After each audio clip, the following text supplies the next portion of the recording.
Gen Z didn't inherit the future. They inherited the fallout. A financial crisis, a global pandemic, and a chaotic political landscape hardly seems like the perfect environment to grow up in, right? It's no surprise that Gen Zers believe that they'll be worse off than their parents, financially, emotionally, and politically. And that is just the beginning.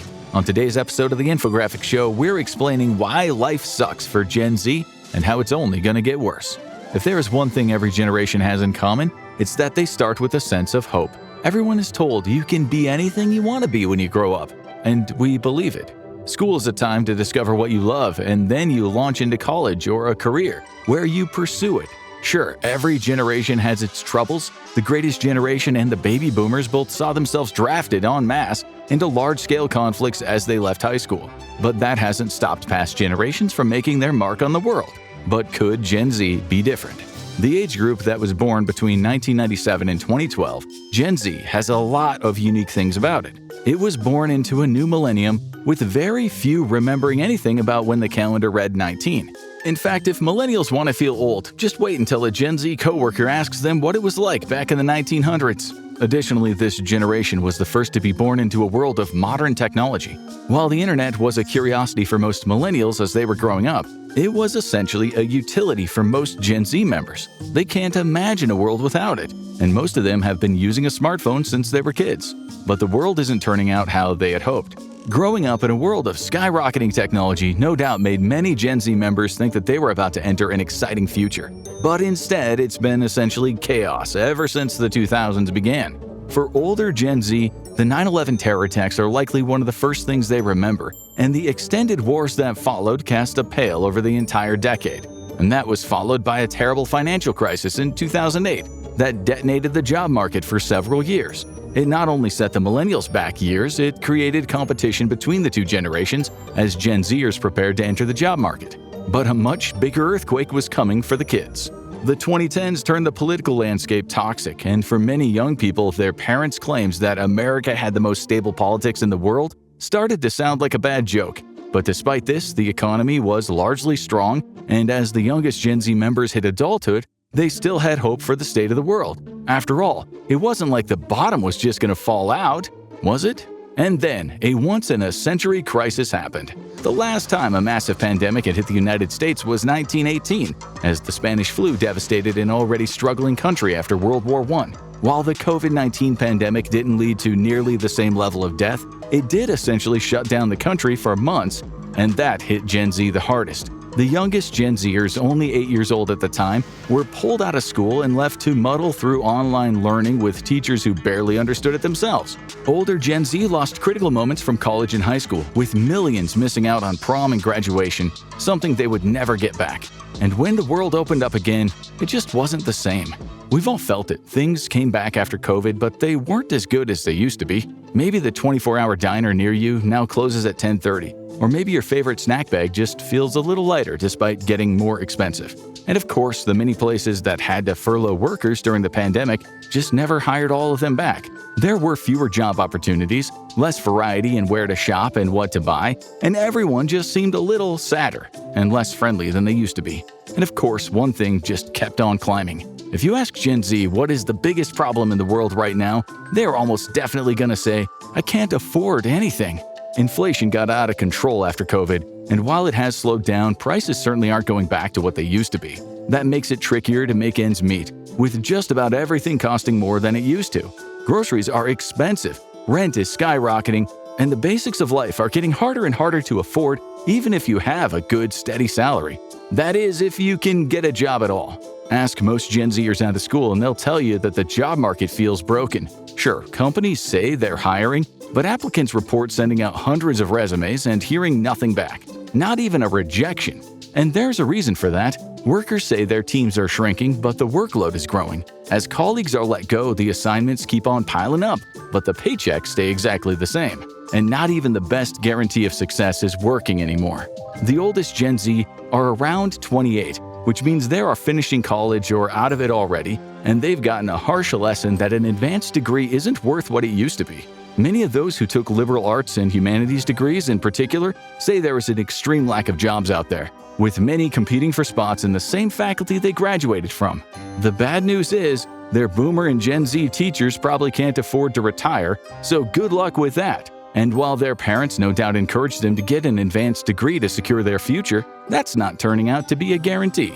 One of the biggest concerns for Gen Z is student debt. The cost of college has grown massively over the last few decades. Student loans have notoriously high interest rates that can't be discharged in bankruptcy. Older generations have horror stories of making minimum payments for decades and paying their original loan several times over because of how long it takes.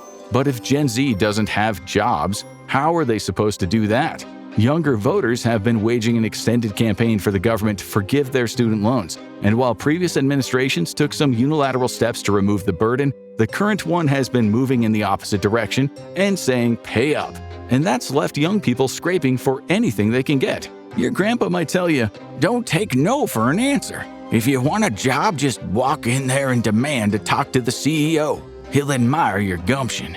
But today, that's more likely to get you tossed out by security and blacklisted.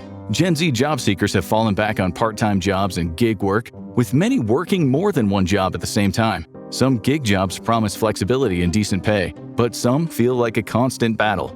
Workers are competing for limited gigs, and their income depends on customer ratings, and platforms like Uber or DoorDash can drop them in an instant. It is stressful, unreliable, and it leaves the workers constantly hustling. And that's left many of Gen Z on the struggle bus. Even among the older Gen Z, they're far behind the curve when it comes to home ownership and car ownership. Only 26.1% of Gen Z owns a home, according to the current numbers, but the rental market isn't any friendlier, with the demand for housing as high as it's ever been. Many landlords are demanding extensive background checks and multiple months' rent upfront to rent to first-time home seekers. And that's often too much for a struggling gig worker to swing, and that leads to compromises, like uncomfortable roommate situations. But there's always one place you can go, usually. Gen Z isn't the first generation to return to the nest. Millennials were infamously slow to leave home, with many returning there after losing their job in the 2008 financial crisis. But for Gen Z, it's different. Many of them have never launched at all. The price of room and board at college is only getting higher, which led many Gen Z to choose commuting or local community college as an alternative. It saves some money, no doubt hoping that it would get them a leg up when they got a job after college, but that never happened. And now the parents of Gen Z are no doubt wondering, when will they take that next big step? And Gen Z are asking the same question. Gen Z is struggling in more ways than one, and it's not down entirely to the state of the world. They were the first generation to grow up in social media, and it's had big effects. Gen Z is reported to have the lowest attention span of any generation so far, although the effect is even stronger in Gen Alpha, who have been mainlining YouTube and TikTok since they were in diapers. But Gen Z still learns and thinks differently than any other generation before it, and that has led to disaster in the workplace. Those who work with Gen Z in office environments have repeatedly called them the worst age group to work with, for a number of reasons.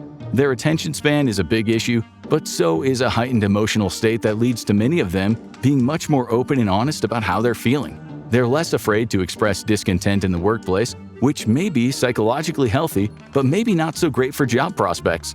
And they have a different communication style. They want more frequent feedback and are very open about their values and wanting the workplace to reflect that. And that means for many Gen Z, their first job is quickly followed by their first firing. Given that, it's no surprise that Gen Z is the most depressed generation. A recent study showed that Gen Z had the highest rates of feeling depressed, stressed, and burned out compared to older age groups. They also report feeling lonely. It's been a frequent concern of those looking at Gen Z that they don't socialize the same way as older generations. They spend so much time online that they're more likely to make connections on dating services that may or may not pan out once people meet in the real world. But if you ask Gen Z, it's because the world isn't friendly to them anymore. Gen Z largely didn't have the typical teenage experience, and it's not just due to COVID. They grew up in an era where teenage independence was less encouraged than it had ever been in the past. More and more towns had curfew rules, malls were shutting down, leaving fewer third spaces for teenagers to hang out. Many had their lives scheduled down to the minute, so teen dating was less of a key part of growing up than it used to be. And so they might have never gotten the training they needed to be ready to make those connections as an adult, and that led them to replace it with something else. But that was a double-edged sword. Gen Z has been called the social media generation, and that has reshaped the way they talk, they learn, and think. It's not as simple as spending too much time on the computer either. The algorithm that dominates most social media platforms feeds them information as they scroll, and it is rarely anything good. The psychological impact of this has led to many people asking if teenagers should even be on social media. It might be too late for most of Gen Z, but in recent years, countries like Australia have started passing laws restricting access to these websites for those under 16. But if you ask Gen Z, they're not just doom scrolling. It really is that bad. The other part of why Gen Z is struggling so much is that they're not just worried about their place in the world, they're worried about if there is even going to be a world for them to reach adulthood in. Polls of Gen Z show the age group is terrified about the impact of climate change on the world, and they are by far the most active group in demanding solutions from the government. The fear that certain areas of the world might become inhospitable to life in the coming decades is also driving their decisions on where to live and what to do with their lives.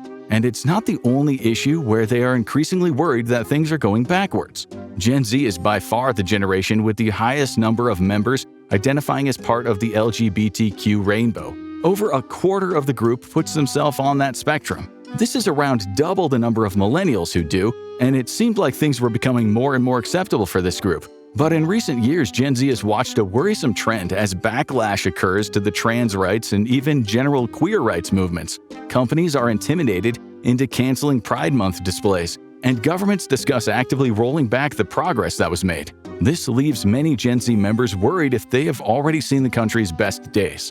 And it doesn't help that they can see everything unfold as it happens. Gen Z might be the first digital native generation, but that just means that no one is actually sure how growing up with a smartphone in their hands will affect someone long term. One of the most concerning parts of this is that they are always in touch with the news, and that news is very rarely good. Past generations got their news from newspapers, radio, or television once or twice a day.